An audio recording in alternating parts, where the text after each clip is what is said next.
وعلیکم السلام. لکه دا هغه ماشومان دي کوم چې د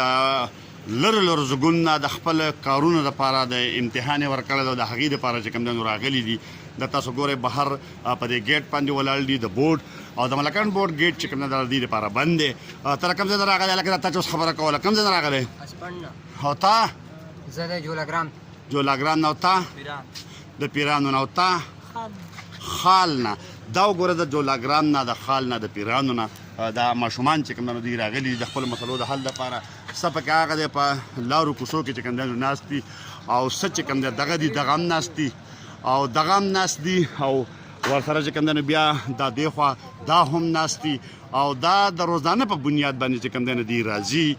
او دی د خپلو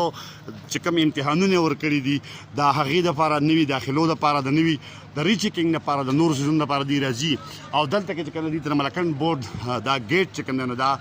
بند میلاویږي ځکه چې دننه امپلای چې کوم دی نو هغې په احتجاج باندې دي او د دغې وجې نه د دې کارونه نه کېږي او دغه شانتې راځي او ماسپښین بیا واپس ځي.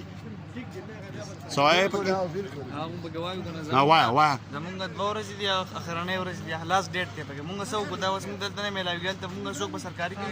څوک پرایویټ کې د چا به وس رسي د چا باندې رسي مونږ پرایویټ کې ویلو شو یا نو شو دا سي حساب دا نن لاست ډیټ دی جی بالکل زمونږ د امتحان دي لکه د امتحان مونږ دی 2 ورځې کې روانه سي زمونږ کال ځای کې دی شي. دا هغه سټوډنټان دي هغه طالب علمان دي د چا چې څوک چې خپل مسلو د حل لپاره چې کوم بهر راغلي دي خو دلته د ملکن بورډ ګیټ بند دی او د دننه نه پرېږدي ځکه چې امپلایز چې کوم دی هغه په هړتال باندې دي. پکار دا چې حکومت چې کوم دی هغه د دې د سختو تکلیف ته وګوره دغه چې کوم دننه کسان دي